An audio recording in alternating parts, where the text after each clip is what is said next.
और हमारा टारगेट केवल दिल्ली ही है।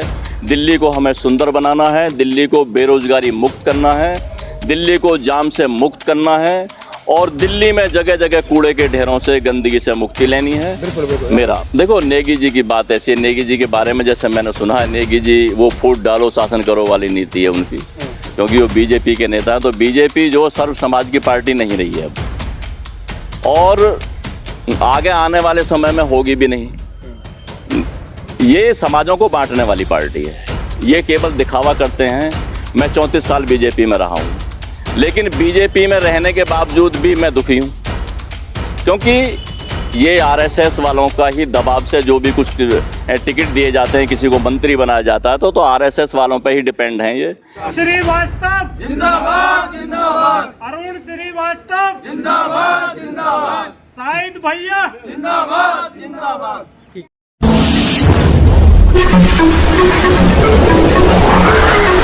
मेरा नाम एडवोकेट डिबलू मुंडन है और मैं कड़कड़डूमा कोर्ट में वकील हूँ। और जैसा कि आप सभी लोग जानते हैं कि 2025 का चुनाव दिल्ली विधानसभा का शुरू हो गया है और उसमें उम्मीदवारी भी होनी शुरू हो गई हैं और सभी उम्मीदवार अपने अपने क्षेत्रों में उम्मीदवारी ले रहे हैं और अपने जो क्या नाम दाखिल कर रहे हैं पर्चे वगैरह। तो मैंने भी सोचा कि मैं भी दिल्ली में अपना भाग आजमा करके देखूं। मैं दिल्ली पटपड़गंज विधानसभा जो हमारा 57 नंबर है, मैं उससे उम्मीदवार हूं। मैं उम्मीदवार हूं वहाँ से। तो मैंने देखा है, मैं दिल्ली में 34 साल से रह रहा हूं। दिल्ली की हालत जो 34 साल पहले थी वो अब नहीं है, उससे भी बदतर हो गई है। आज दिल्ली में हमारी जो अब से पूर्व की सरकार रही हैं, तो उनकी तरफ से हमारी जो दिल्ली की जनता है वो परेशान है। उन सरकारों ने कुछ किया और काफ़ी कुछ नहीं किया जो कि करना चाहिए था, क्योंकि दिल्ली भारत का दिल है और भारत के दिल में जो है इतनी बीमारियां पैदा हो चुकी हैं कि जगह जगह कूड़े के ढेर लगे हुए हैं, नालियों में कूड़ा भरा हुआ है और रोडों पे जाम लगे हुए हैं और हर घर के सामने और हर घर में समस्या इतनी पैदा हो गई है कि जिसकी हद नहीं है। दूसरी बात, बेरोजगारी, अशिक्षा और हमारे जो किसान हैं, जो हमारी किसानों की ज़मीनें एक्वायर कर ली गई थी हमारी दिल्ली के अंदर, वो उनको आज तक मुआवजा नहीं मिला है और मुआवजा ना मिलने के कारण उन्होंने कोर्ट केस कर दिए। कोर्ट केस अभी तक चल रहे हैं। तो अब इस पे डीडीए पे जो कब्जा है वो हमारी केंद्र की सरकार का है। केंद्र की सरकार यानी मोदी जी की सरकार। मोदी जी की सरकार भी अभी तक कुछ नहीं कर रही है दिल्ली के लिए। अब हवाई जो घोषणाएं की हैं, चुनावी घोषणाएं जो कर रहे हैं, वो अभी घोषणाएं कर रहे हैं वो, और उन घोषणाओं के माध्यम से अगर देखा जाए तो अब तक कहाँ बैठे थे ये दिल्ली में 10 साल से रह रहे हैं और इनका रेस कोर्स पे क्या नाम है, अपना घर है रेस कोर्स पे इनका, और वहाँ पे ऐशो आराम की ज़िंदगी ले रहे हैं। लेकिन दिल्ली वालों की सुध अब आई है 10 साल बाद में, अब से पहले कहाँ थे ये। और मैं इतनी बात कहनी चाहता हूँ कि दिल्ली हमारी है, दिल्ली हमारा जो है हमारे देश का, भारत का दिल है। इस दिल को साफ रखने का हमारा सबका जो है कर्तव्य है। और जहाँ तक मैं सोचता हूँ कि अब से पहले भी और अब से आगे भी, क्योंकि दिल्ली में डिपार्टमेंट इतने हैं जो कि दिल्ली की सुविधाओं में लगे रहते हैं। मेरी नज़र में करीब 18 डिपार्टमेंट ऐसे हैं। अब उनमें मोटा मोटा नाम गिनवाता हूँ, जैसे कि CPWD है और हमारे MCD है, NDMC है और आर्मी वालों का अलग डिपार्टमेंट है, अपना इरिगेशन डिपार्टमेंट है, DDA है। मतलब बहुत डिपार्टमेंट हैं, लेकिन इतने डिपार्टमेंटों के बावजूद भी दिल्ली गंदी है। तो हमारी सरकार है अब फ़िलहाल दिल्ली में, आम आदमी पार्टी की सरकार है। उन्होंने जो था 32 दिन काम किया था केवल, उसके बाद वो बाहर देखना शुरू कर दिया केजरीवाल जी ने। अगर वो दिल्ली को ही देख लेते, पहले दिल्ली को सुंदर बना लेते इसको, लेकिन नहीं, अब उनको पंजाब भी चाहिए था और क्या नाम है, हरियाणा भी चाहिए, गुजरात भी चाहिए, सारे चाहिए। लेकिन हमारी पार्टी, हमारा गठबंधन जो है, जो PDMM है, इसका PDMM की फुल फॉर्म जो है वो पिछड़ा और दलित, मुस्लिम और आदिवासी और अल्पसंख्यक जितने भी हैं, हम 86% हैं। तो हम अपनी पार्टी के माध्यम से, इंकलाब विकास दल पार्टी का मैं उम्मीदवार हूं और पटपड़गंज विधानसभा से, और उसका नंबर 57 नंबर है। तो मैं भी यहाँ पे कोशिश कर रहा हूँ कि मुझे भी एक बार, जो हमारी दिल्ली की जनता है, जो हमारे पटपड़गंज की जनता है, वो मुझे एक बार मौका दे। मैं उनकी पूरी सेवा करूँगा और हम आने वाले समय में दिल्ली में और 44 उम्मीदवार खड़े कर रहे हैं। तो हम अपने धुन से लगे हुए हैं और हमारा टारगेट केवल दिल्ली ही है। दिल्ली को हमें सुंदर बनाना है, दिल्ली को बेरोजगारी मुक्त करना है, दिल्ली को जाम से मुक्त करना है और दिल्ली में जगह जगह कूड़े के ढेरों से, गंदगी से मुक्ति लेनी है। बिल्कुल बिल्कुल। मेरा साहब, आप पहली बार चुनाव लड़ रहे हैं? मैं पहले, आपसे पहले मैंने 2022 नोएडा लड़ा था। तो नोएडा में मैं लड़ा था क्योंकि दरअसल मेरी 1 महीने की तैयारी थी, तो मुझे 2200 वोट मिले थे वहाँ से। अभी पटपड़गंज पे आपकी तैयारी क्या है? मेरी पटपड़गंज पे तैयारी पूरी है। हम घर घर जा कर के कैंपेनिंग कर रहे हैं। हमारी टीम पूरी बनी हुई है।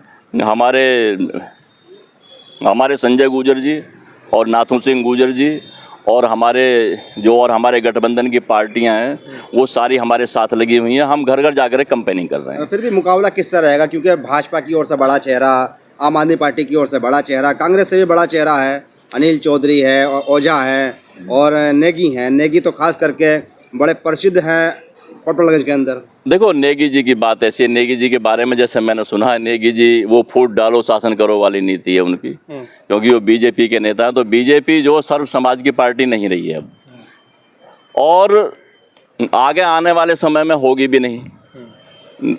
ये समाजों को बांटने वाली पार्टी है। ये केवल दिखावा करते हैं। मैं 34 साल बीजेपी में रहा हूँ, लेकिन बीजेपी में रहने के बावजूद भी मैं दुखी हूँ, क्योंकि ये आरएसएस वालों का ही दबाव से जो भी कुछ टिकट दिए जाते हैं, किसी को मंत्री बनाया जाता है, तो आरएसएस वालों पे ही डिपेंड हैं। ये अपने पैरों पे खड़े नहीं हैं। नेगी यहाँ पर यानी कि बड़ा हिंदुत्व को लेकर चल रहे हैं। वो मुसलमानों को यानी कि खुल्लम खुल्ला कहते हैं कि खुल के नाम लिख के कारोबार करो। तो आप उनका मुकाबला कर कैसे लेंगे? क्योंकि जो यहाँ पर हिंदुत्व का नारा दिया है वो तो बड़ा मजबूत हो रहा है। मैं आपसे एक बात कहनी चाहता हूँ, आप मेरे पत्रकार बंधु हो, कि दिल्ली की जनता ये सब कुछ पहचान चुकी है कि कौन यहाँ काम करने के लिए आया है, कौन यहाँ पे लूट मार करने के लिए आया है। और अब उसमें सबसे पहले तो बीजेपी है और दूसरी कांग्रेस है और तीसरी आम आदमी पार्टी है। लेकिन हमारी पार्टियों का गठबंधन जो है, हम एक छोटे लोग हैं और हम ज़मीन से जुड़े हुए हैं। ये जितने भी नेता खड़े हुए हैं आज तक, इन सभी ने, ये कोई विधायक रह चुके हैं, कोई निगम पार्षद रह चुके हैं, कोई कुछ रह चुके हैं, कोई कुछ रह चुके हैं। तो मेरे कहने का मतलब ये है कि हम और हमारा गठबंधन, जो PDM गठबंधन है, वो हमारे हर हालत में जो हमारी उम्मीद है और जनता पर हमें जो उम्मीद है, पूरा भरोसा है। हम घर घर जा रहे हैं और हम घर घर जा करके हम उनको समझा रहे हैं कि जी अब की बार हमें एक बार चांस दे दीजिए। तो हमें उम्मीद है कि हमें जो अपनी कामयाबी जरूर मिलेगी, सफलता जरूर मिलेगी। वोटर आपको क्यों वोट देगा? आपने क्या उनके सामने अपनी बातें रखी? क्योंकि हमने पहली बार दिल्ली में चुनाव लड़ रहे हैं। देखो, सबसे पहली बात तो मैं आपको एक बात बताना चाहता हूँ, आप मेरे अजीज़ हो और पत्रकार बंधु हो, कि दिल्ली की जनता जो है वो बहुत दुखी हो चुकी है। दिल्ली की जनता बदलाव चाहती है। दिल्ली की जनता को रोजगार चाहिए। वो तो फ्री दे रहे हैं, बिजली पानी फ्री, यात्रा फ्री कर दी है, मंदिरों में पंडितों को कुछ देने का वो कर रहे हैं, हर जगह तो फ्री कर रहे हैं। ये सब लॉलीपॉप वाली कहानी है। हमारे माननीय सुप्रीम कोर्ट जी, जो सुप्रीम कोर्ट हमारा माननीय सुप्रीम कोर्ट ने भी कहा है कि ये जो आप रेवड़ियाँ बांट रहे हो फ्री की, ये गलत है और असंवैधानिक है। ये संविधान के अनुसार नहीं है। जो संविधान में वो तो दो तुम आगे को, जनता परेशान है। तो हम जनता के बीच जा कर के हम देखो जो संवैधानिक चीज़ होती है वो हम देंगे। एक तो शिक्षा फ्री कर देंगे बिल्कुल पूरा, पूरे भारतवर्ष में शिक्षा फ्री। तो केजरीवाल भी कहते हैं शिक्षा फ्री। नहीं, वो तो कहते हैं हम करेंगे शिक्षा फ्री। मैं प्राइमरी का पढ़ा हुआ हूँ, मैं जब प्राइमरी में पढ़ता था तो क्या नाम 8 फीस जाती थी हमारी उस टाइम पे, समझ गए नहीं? हमारे भी तो 30 पैसे। हाँ।